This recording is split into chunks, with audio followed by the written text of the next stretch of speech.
Blessings and wholeness, brethren. Much love. Greetings, blessed love. King Logan. Great to see Yes, Jesse Tree. you. So good to see you. Respect, King. Appreciate your love and your vibes and your good works and your good words. You um, know it, bro. You know, man. There's not many get me smiling like you do, Benjamin. bless love. Love that smile, man. Oh, thank you, man. Love yours too. And love to you. I love the Yes, sir. the Yes, connection sir. we have in our souls about uh just spirit and nature and taking care of life. And as we were talking The best. just a moment before we got started here, we were sort of sharing our heart of like the difficulties of the time, and like this is really like what I see as the balm and the remedy is that we learn to take care of life in some way, shape, or form. And so bless you and thank you for coming on today and sharing your wisdom. Um, just to kind of frame what's up for my community, uh, many of my community were really responsive and thankful for your sharing with my last video with you, and we were talking at that time. We're both permaculturalists, but my my brother here, Logan, is a practitioner of something called Korean natural farming, which is an amazing and very interesting science of the soil that I want to get in with him today about at a basic level to, at the very least, start to uh, possibly get practical tools in the hands of people in my community who may want to start exploring with this technique. I know I do a whole lot. And so that's also part of my selfish need here is to like pick your brain so I can start getting into it myself. So, real quick, if you could give us a quick rundown of what Korean natural farming is, what makes it special, and then maybe just the basics of how would one start in if one were interested in Korean natural farming. Awesome, awesome. Yeah, Jesse Tree. Well, give thanks for having me out again. And right now it is the time. It is the time to share information, especially information about nature, especially information about growing food and farming, and especially hidden information that's now being revealed to the chosen people of the earth that are tuning into the earth to receive Mother Nature's and God's downloads. So yeah, so Korean natural farming to me basically came along out of my need to regenerate a cannabis farm that was looking really bad and kind of on its way out. And what I mean by that is trying to create growing systems, and man kind of lacks what nature doesn't, and sometimes can make mistakes along the way. And for me, being a lifetime uh, cultivator of cannabis, there came a point in my life when I needed to really figure out how does a plant grow? How does a plant eat? What is soil? What is living soil? What are mulching techniques? Why are people cover cropping? And I really needed to dive deeper than just your grow store agriculture, or just the tips and tricks I learned from my mother in her garden space as a child growing up. And I really needed to kind of dive in deeper and figure this out. So at that time, Master Cho, who's the creator of Korean natural farming, was holding a seminar in Hilo on the Big Island where I live. And it was pretty, just in the mystics of the timing and whatnot, that I got to go to that seminar. And that was one of like probably his last 3 to maybe 5 seminars he did. And now he's almost 90 years old and he doesn't do seminars or lectures anymore.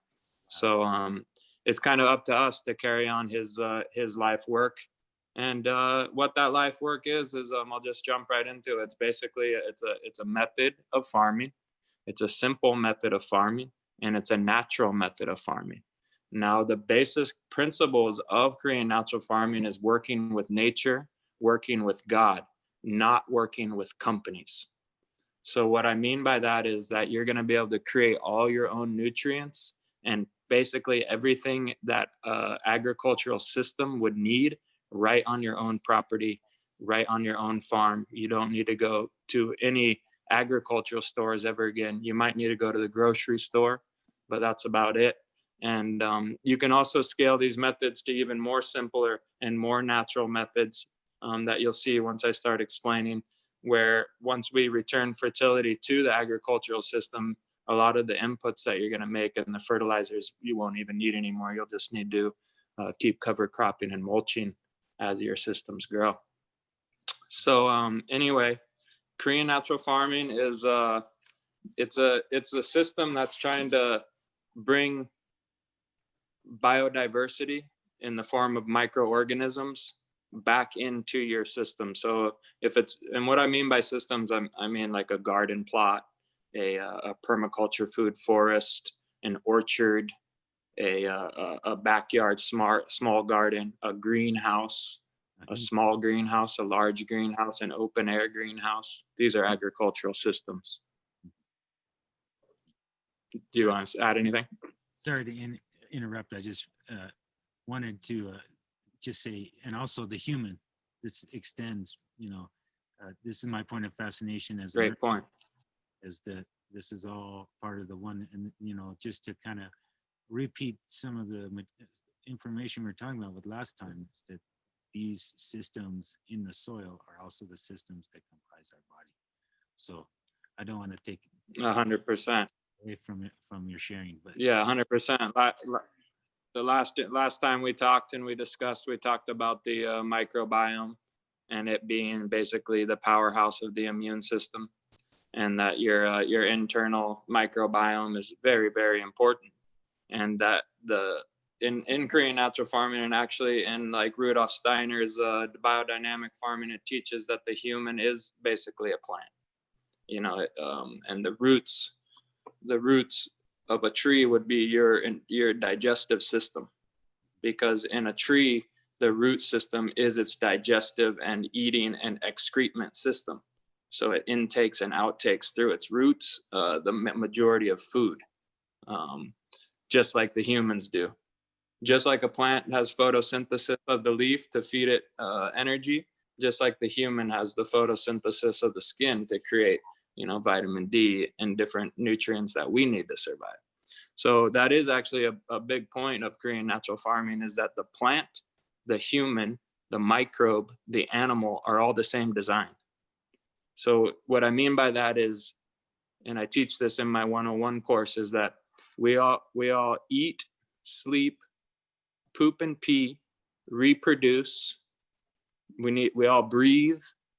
We all need water, So these are the basic principles. Microbes do this. Humans do this. Raccoons, rats, deers, they all do it. Mongoose, everything. And trees do it too. Plants do it. So little do you know that trees have a period. Trees pee. Trees reproduce, and they have a time, just like a woman when she's ready to get pregnant is better time than when she's not ready to get pregnant, right?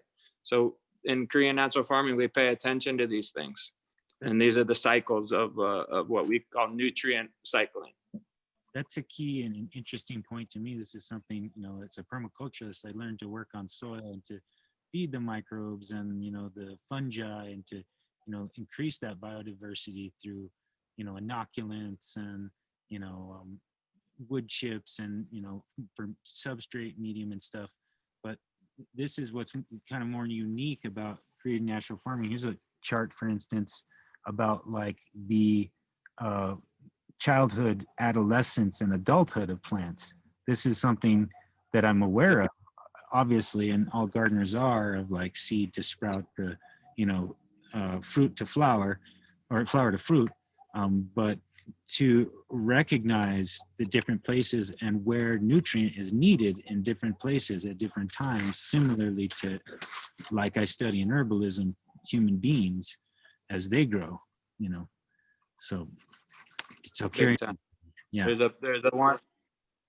It's a 1-to-2 parallel, the human being to the plant.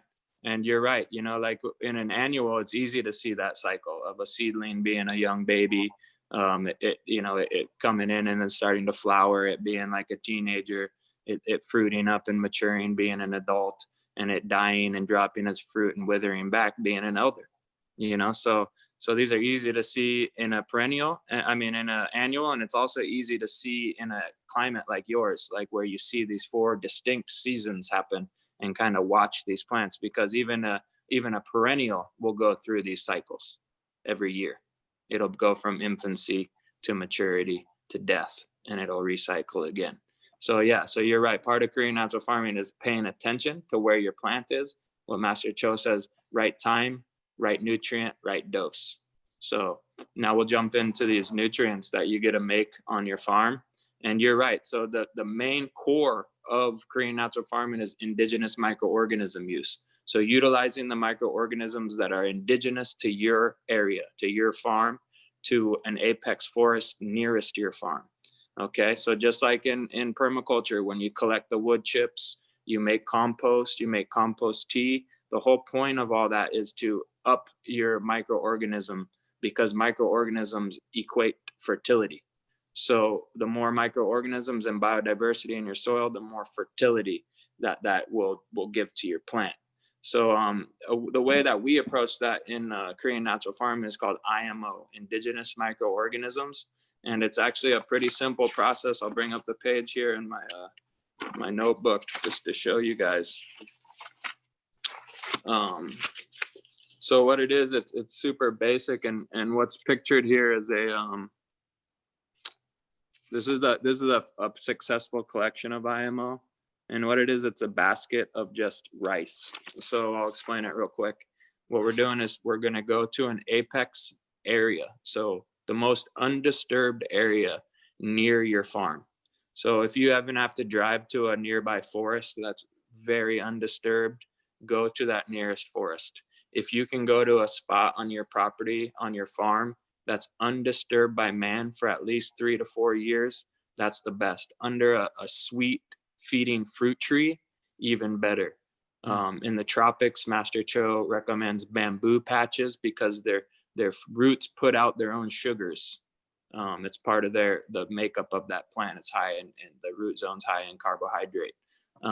Same like a mango tree is where we get a lot of good collections, because the roots are sweet feeding roots, and they excrete the sweetness that attracts high levels of the microbes that we're looking for. So not necessarily that you need that, but that's the best case scenario. Basically, you want to go to an undisturbed location. So even if that's in your backyard, and you don't have access to an apex forest, go under the bottom of your compost pile. Go somewhere where rich microbial activity is taking place. Rule 0 in Korean natural farming is just do it. Okay, so don't make an excuse. I don't have an apex forest, I can't do KNF. No. What we want to do is collect those high grade. So they're basically the elders, the ancients, the wise ones, the wisdom keepers. We're trying to catch them in the white rice substrate. So you cook the white rice hard. I'm not going to go over too much details how you do it. We can explore that later, or you can go to my school's website, and I'll touch on that a little bit later too, because we have YouTube videos up that explain it in detail. But you're basically going to get go ahead. Sorry, I'll put a link up for your school too in the video. Perfect. Yeah. Perfect. And so yeah, you're gonna bring that hard cooked white rice. So you don't want cooked rice, you don't want mushy rice, you want it hard cooked. It's gonna feel like almost just like a soft grain, kind of still keeping its own form and everything. But anyway, you go and you take that out to that apex forest, and you're gonna stick it kind of under some leaf litter. So if you see this image here, it's showing that the basket's 1/3 full, and it's kind of stuck into this ancient leaf litter. And you're going to come back in 3 to 7 days. And what you're going to do is you're going to pull off the lid, and it's going to look like that, with this real white, fluffy mycelium that looks like cotton candy. At that point, you can make IMO 2 because you have a successful catch of IMO 1. So now you got your superheroes. You got your ancient, your your elders, your karate masters, your Zen Buddhists, they're all in there in that ancient forest where they've become their apex self because no humans have disturbed it, and they've had time and time and time to regenerate to be the best they can be in an apex system. So you're going to grab those ancients and those elders, and you're going to preserve them. That's IMO2. You're going to create a preservation jar using brown sugar, just to basically suspend all the microbes. You're not killing them, you're just suspending them in live animation.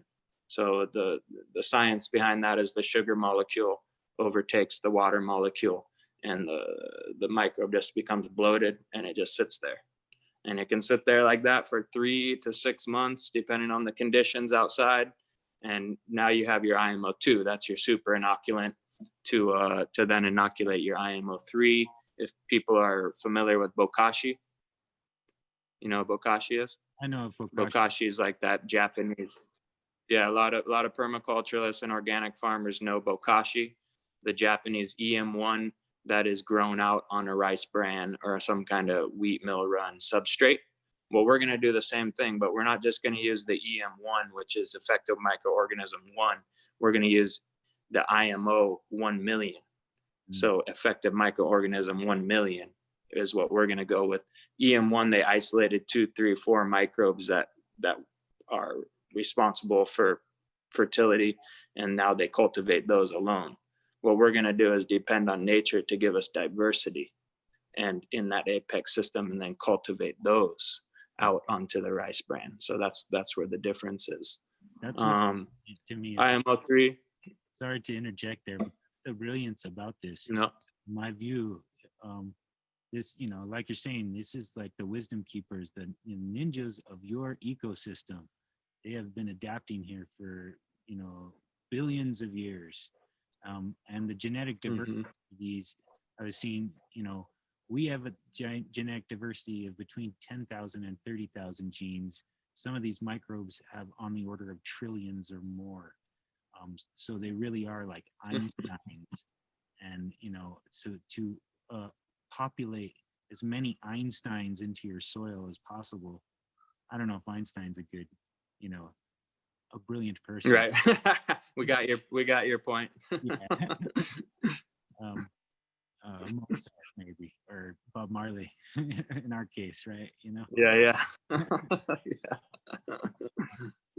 And so here's the catch of what you just said that drives that home, is that in any given new system, so say just step outside your door and look at your garden that you haven't done any inoculating to, the average system is going to be filled with 5% 10% good microbes, 10% super bad microbes, and then the majority 80% are just called neutral microbes.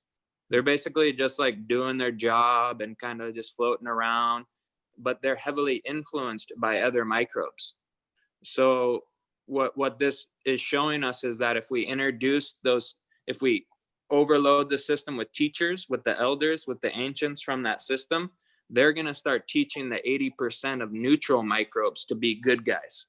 Where in a bad system, when you see your system fail, that's when the 5% or 10% of bad microbes taught the other 80% to also be bad microbes. So does that kind of show you like the same thing in human? There's like 10% good people on the earth, 10% bad people, and 80% of people are just kind of neutral.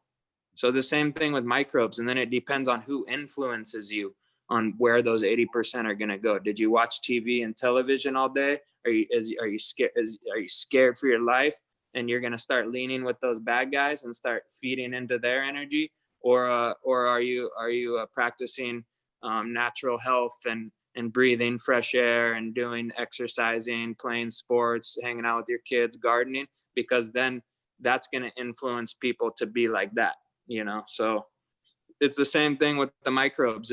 That's why we're bringing in these ancients from the apex forest, is to train the other 80%. It's not that we're necessarily going to take these guys and replace all the microbes with them. We're just bringing them in for them to teach the rest of the microbes how to also be caretakers of the earth. So it's an inoculation that spreads out to the microbes already in the soil.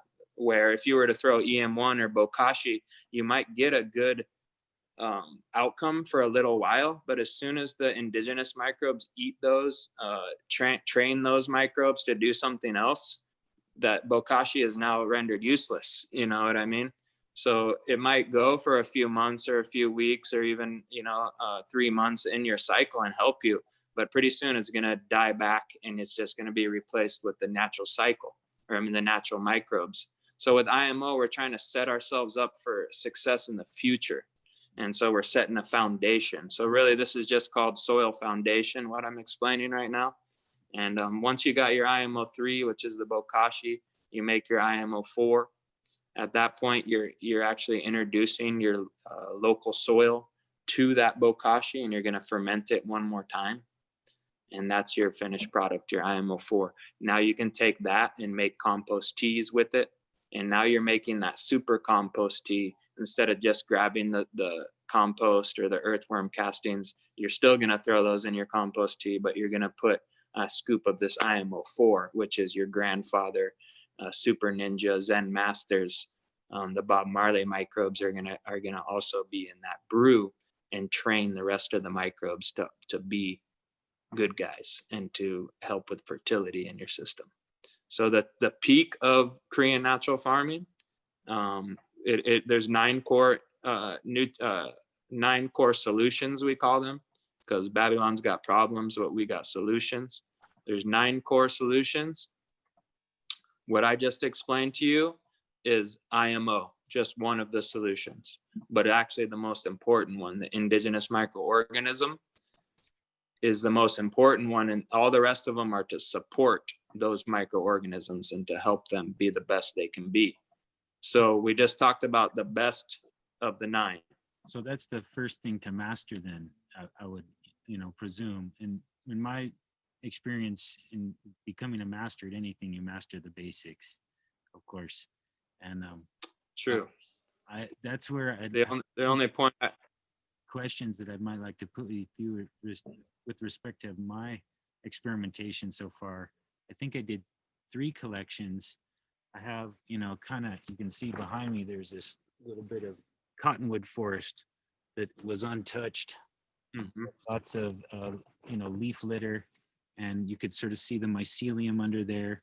And I hard cooked my rice and I had it in a container, but one of my challenges I found was in New Mexico, it dries out pretty significant. Yeah.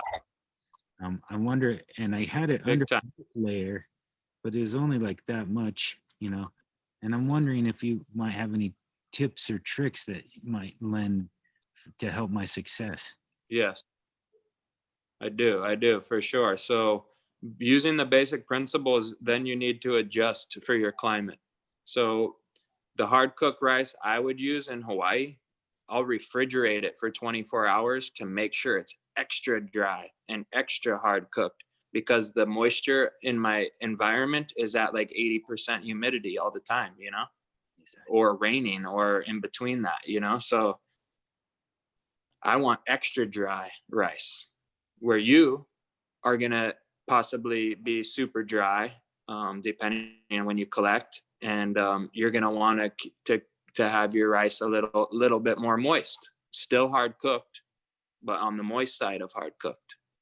Another tip and trick is make sure the rice isn't warm still. Like, you don't take it straight out of the thing. I'm not saying you in particular, but just for students, you don't take it straight out of the pan and put it in the basket and go out there with it warm. We want it to cool off to room temperature before we fill the basket. Oh, lost you for a second. You're good. So the hard cooked rice is key. The level of the hard cookedness is going to be key depending on your environment. And then your basket is key too. Now, if you can't get like a Lahala basket or some kind of weaved basket, any kind of natural weaved basket is going to be your best bet. Trying to find something in your location. Natural, non-stained, non-lacquered, natural weave basket. So that could be a wicker basket. That could be, a Native American basket. We use Lahala in Hawaii from the ancients, made hats, baskets, carrying things, all kind of cool stuff out of this plant. Yes. Master Cho says to collect in a cedar box, and he gives you a recipe of how you make these slits around it and how you drill holes in it to allow the microorganisms to pass through. So you can't just go put it in a Tupperware with holes in the lid and think that you got it. You know, it's got to have pass through and air vents kind of going throughout the whole box itself, you know. So that's a key element, the hard cookedness of your rice. And then when you go to find that location, like you said, make sure there's some leaf litter there. Make sure that you move it. If you see mycelium under the leaf litter, you're in a golden zone. You know you're in the right area. If you see a little moisture in the leaves, even better. You know that there's some life in there, because life needs moisture. So if you don't see moisture, it's super dry, you know, just try to get down to that subsoil where there's some kind of coolness or dampness on that soil. Cool. Place the basket there, cover with the leaf, and you can just loosely cover the whole basket with leaf so it looks like a little igloo out there or whatever. And it should depending on the timing. So if it's in Hawaii in 3 days, 3 to 4 days, we're good, because the microbial activities here is very high and very fluent. Where in New Mexico, you might be pushing 5, 7, 10 days before you're going to get that nice white fluff on there. So would you think So might be, those are a couple of things. might be good to go out with like a spray bottle, even if it's, you know, either collect during wetter times perhaps, or like, you know, during our rainy cycles, or maybe go out with a spray bottle Yep. to give a little extra moisture as needed to keep that moisture content level right. Because I seemed like Yeah. So I was getting like some of that white, because from what I've studied from you and others is you want to get that nice white fuzziness. You don't want any pink or green. And I would have spots where it was white, and then it'd be coming in pink on the side, you know, where it was drier. mm-hmm, You know, mm-hmm. That could have been timing too, but there's also an 80-20 rule. So as long as you got 80% white fluff, you're looking good. If you got 20% or less of other colors, you're still in a successful range of collection there. So keep that in mind as well. And also keep in mind that the white fluff is an indicator that we caught the right microbes. The white fluff itself isn't necessarily those super powered microbes. It's just telling us that we got them in there. Yeah. That's all good and for useful So for me. yeah, and then back to your question, you know, if it was the middle of summer and you're gonna make a spot, maybe go like, and you go out into that cottonwood forest, and you can maybe, you know, you got a dank IMO collection site. Maybe just keep that moist for like a couple days or a week before you go place your basket there. You know, like kind of to water that area down and just kind of bring some life back to that apex zone you're going to be doing just because it's summertime, and kind of get it moist on a human level, and then place your basket, or try it dry. And if you can catch a successful dry catch, now you got those microbes, like the ones that are super gnarly and can survive in super drought conditions. So you'll have a catch of those guys, and you can then utilize those to teach your other microbes how to be drought resistant, you know. So there's benefits also to a successful catch without much human intervention. Just kind of making sure that you have the right elements for those microbes to attach to. That's something I totally have an eye for, which I don't know if it's something I could even work with in terms of my ecosystem, because right around me in the hills around me, they have what's called cryptogamic soil, which is this very interesting soil situation that takes hundreds of years for the microorganisms to create this delicate soil structure that's super adaptive to the desert, you know. And I don't know that Wow. I'm creating food for a system, and I think this thing of having all this substrate of like chop and drop leaf matter and everything is going to require a broad diversity.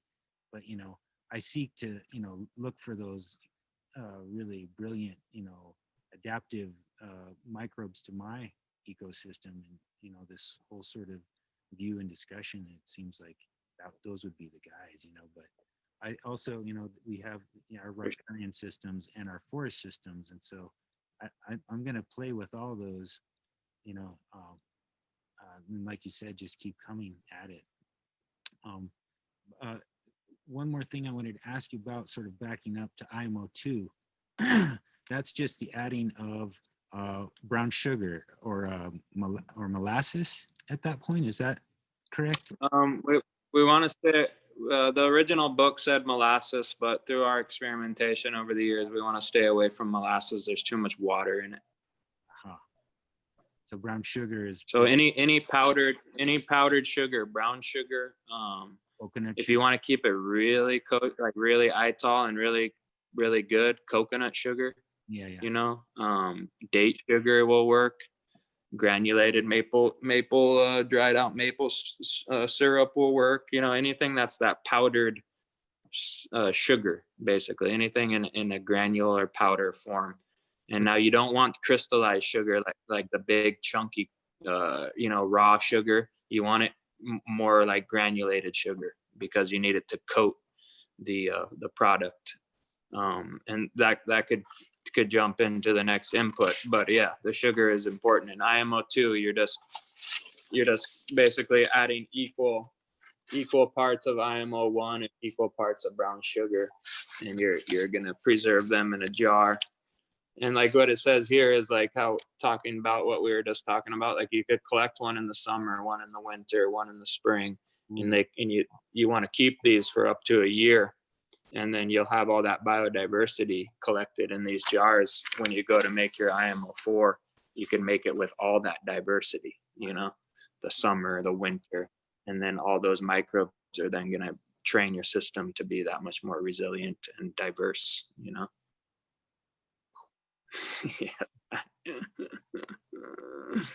Good stuff, man. It's yeah, and it's all for free, basically, you know, the cost of white rice and some brown sugar, basically, you know, and you're doing this.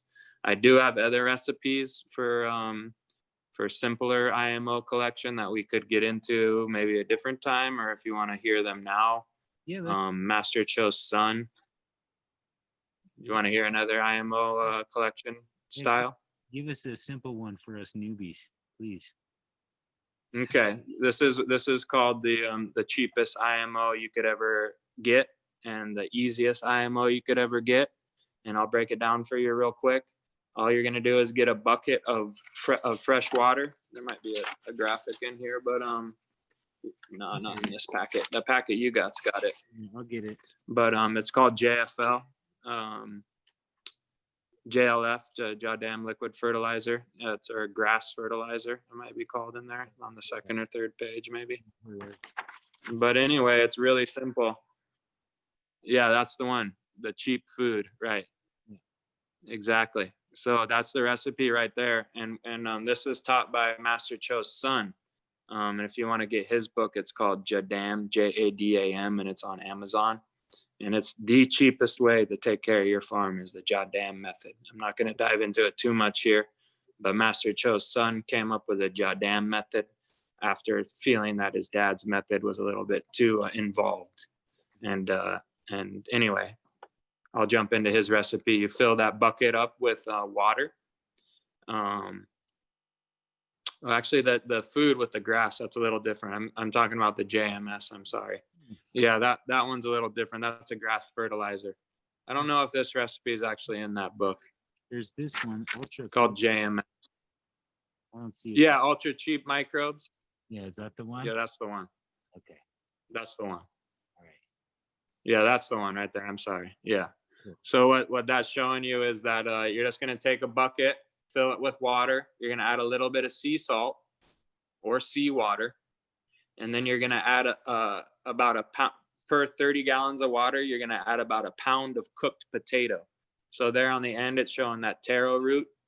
You can any starch. So you could boil white rice till it's ready to be smashed. You could use potato. That's the easiest.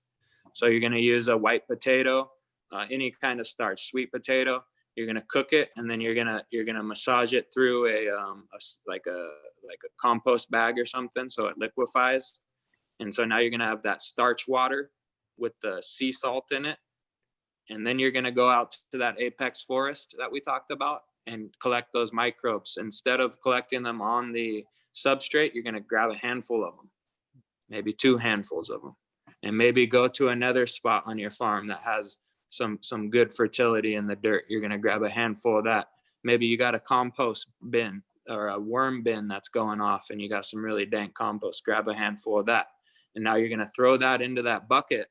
And you're just you can either throw it in completely or you can tie it with a string and a compost sack and let it sit in there. Yeah, just like the drawing there. Mm-hmm.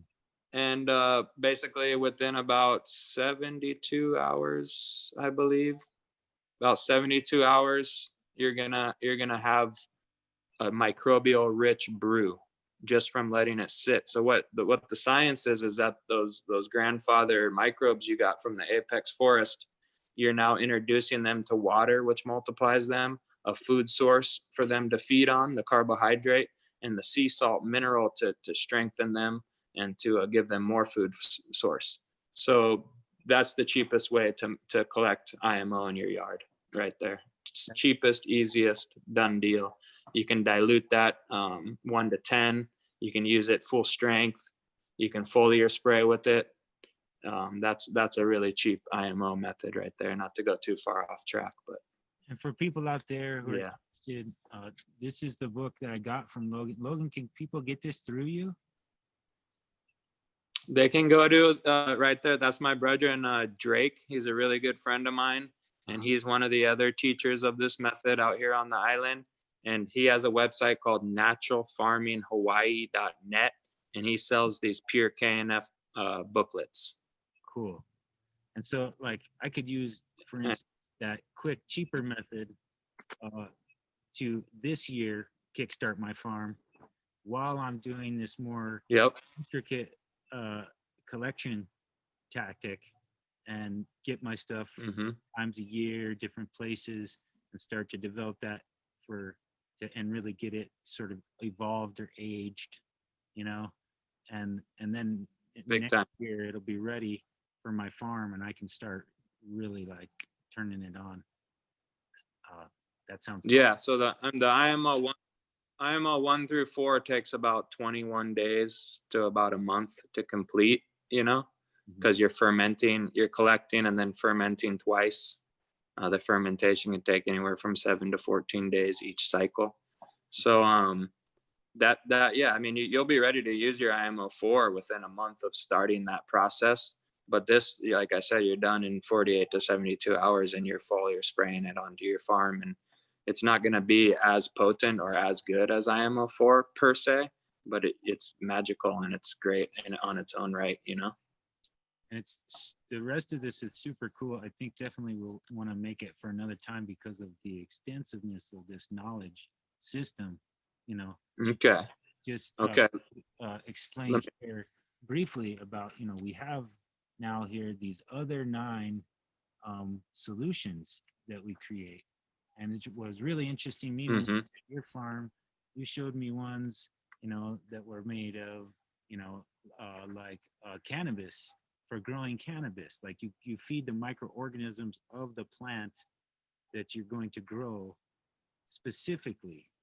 And so it has this, distinctiveness to the crops you're trying to grow on the one hand. The other thing that really find is the herbal orient nutrient, which is essentially an amazing adaptogenic elixir that you can take for your own body, but also, deters the more pathogenic bacteria and what have you, so that similar to us, you can take these adaptogens and tonic herbs that will keep you strong, and you can also do that for your plants, so it's really really deep, really amazing, really astute attentiveness to nature and the way nature moves and behaves. And maybe just not, because I think we may be running short on how much time my Zoom will allow me to record, but if you could give us a little quick breakdown on the 9 real fast, and then we'll wrap up.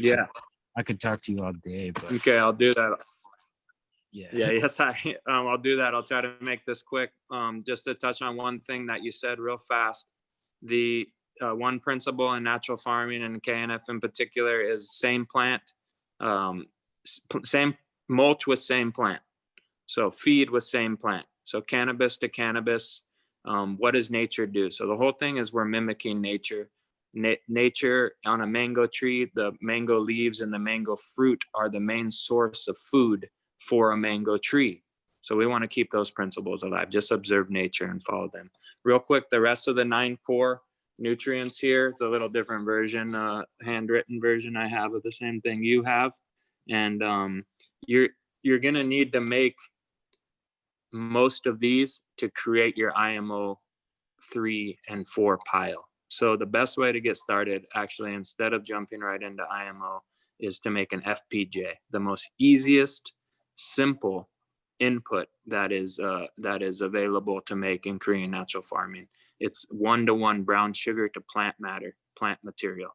So I could get into those all day, but basically it's called green juice from heaven, FPJ. It's extracting the hormones, the plant blood, the plant juice, the signals, the growth tip accelerators of the plant that so you could use say pea shoots or pumpkin vine shoots, and you mix them with brown sugar, and now you have a hormone rich, nitrogen rich elixir to add to your compost tea or to spray directly on your plants or into the soil. So that's an FPJ.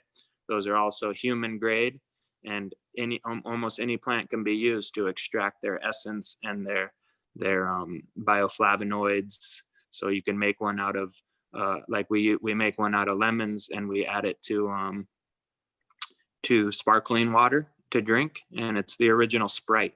We make one out of guava. Yeah, and we add it to sparkling water, and it's feeding your microbiome every drink you take, So there's a lot of businesses also that can be made from KNF. We could have an elixir bar just out of KNF. We could have a shave ice stand just using FPJs, Yeah, so that the lists go on. And really it's a revolution, Brethren, because we're coming with solutions where they got problems. They want to feed the kids toxic sugars, where we're going to come back and give them coconut sugars, and satisfy those same dopamine hits and everything, but keep people healthy. That's so we're coming at them. Babylon's falling, and we're taking over. The smart human, the alpha men, the alpha women of the world. We're coming for you, for these guys, So anyway, fermented plant juice I touched on. There's also the Oriental herbal nutrient that Jesse Tree explained, and which is 5 Chinese herbs, all heat giving, all digestive related, all chi giving. So it's going to do the same thing to your soil. They're all reproductive to boost reproductiveness in humans and also the soil. We got angelica, we got ginger, we got garlic, we got cinnamon, we got garlic, cinnamon, ginger, angelica, licorice. So we got all those are chi giving. They're all health supporting, immune boosting, and we're making an elixir. So this one is actually a tincture that we use alcohol to extract, and it can be grain alcohol, it can be vodka, anything 80 proof or higher. And we ferment these herbs first, and then we extract them using the alcohol. So it's just like a tincture you'd get at a health food store. Put a couple drops under the tongue, put it in some water for your kids when they got sniffles. Antiviral, antifungal, antibacterial, super. That's what I love. Crucial for metabolism of the plant, heat the soil. Sorry to interrupt, but this is what I love about this is medicine for the soil and medicine for the people, and medicine for the plant that 100%. that supports the people, and it supports, this culture of life. And that's something Logan and I know both share of heart. Like, this is going to be our empowerment. This is going to be our tools for overgrowing future. Overgrowing the system. Mm-hmm. We're going to put the principles of life to use, and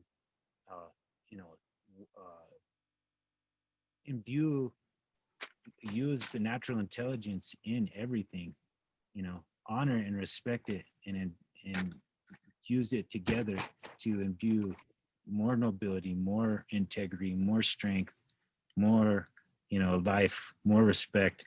And life's prerogative is to thrive, So we're just going to aid that. Yeah,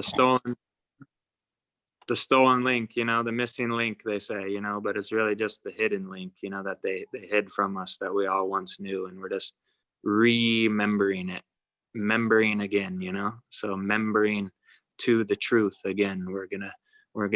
We're not gonna re-legion to anything, because we're already born in the legion of nature and God. So we're just gonna remember our allegiance and our legion. We don't need to religion, you know, religion, you know. So Yes. yeah, so the KNF, you know, just to wrap it up real quick, there's also a lactic acid bacteria that we talk about, diluted seawater that we add to our systems for minerals. There's the fish amino acids. Our fishermen don't waste carcasses anymore. We can create soil feeding nutrients out of them. There's a water soluble calcium and a water soluble phosphate also. So that's pretty much the 9 core. Yeah, so that's pretty much the 9 core elements there. And just to finish the KNF rant real quick, Yeah. you can check out the Haile Selassie Institute, www.instituteofnaturalfarming.com. Also check out the same Instagram, that's Institute of Natural Farming. Also to big up my brethren Drake again, Hawaii, naturalfarminghawaii.net is a wealth of information. There's a bunch of old videos on there of Master Cho's conferences where the camera just rolls from start to finish, no editing. So those are kind of cool. If you got 3 hours to watch Master Cho talk, I highly recommend watching some of his videos, and just kind of digging in and remembering that we're part of nature, that we're actually the stewards of the earth. And like we talked about last time, they told us we are the dominators of the earth, but really we're the caretakers. So we're just, you know, participating back to our birthright, to our God-given purpose on this planet, and linking with like-minded people like Jesse Tree here. So we give thanks, man. Oh, giving so much thanks, Logan. Thank you so much, brethren, for your time, wisdom, sharing, and knowledge. This gives me such hope, because as I've studied more and more, this is like you were saying, you know, they've hidden it from us because it's these microbes, it's these tiny little things, and now they're trying to convince us it's the devil, you know, when that's Jah, you know. That's what creates all of this. It's the electromagnetic field of every one of those, and their innate intelligence that has been building over millennia, you know, billions of years. And now that they're just going to come to the light and shine, and we're all going to grow into this truth. And Yes, our community too, this remembering is, it's like the digits of your hand, right? You know, or of your arms of your body. You need all of your people, and we need all of our microbes, and we need all of the plants and then the animals, and we're gonna bless this life and do everything we can for it. And that's the revolution. Yes, It's yes, man. The vision is clear. The vision is here, and the vision is clear. Yes, God bless. So much love, Logan. I got so much love. I just can't say enough. But thank you once again. Let's connect again soon, and give the people some more wisdom, knowledge, and empower this revolution forward. You know what, brethren? Just one last, just a message of hope, man. That's all we got left, you know, at this point.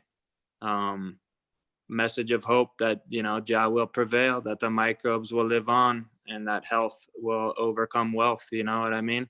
And what I mean by that is the false wealth of Babylon, and that all that power they got with their money and pushing agendas on TVs and messing with our phones and censoring our Instagrams and all this kind of thing. You just got to know, whatever they say, the opposite is true. So tap in, man. Give thanks again, Jesse Tree. One love, man. Love you, I live. Yes, perfect love. Have a beautiful day, my friend. Every time. You too, King. Hail up the family.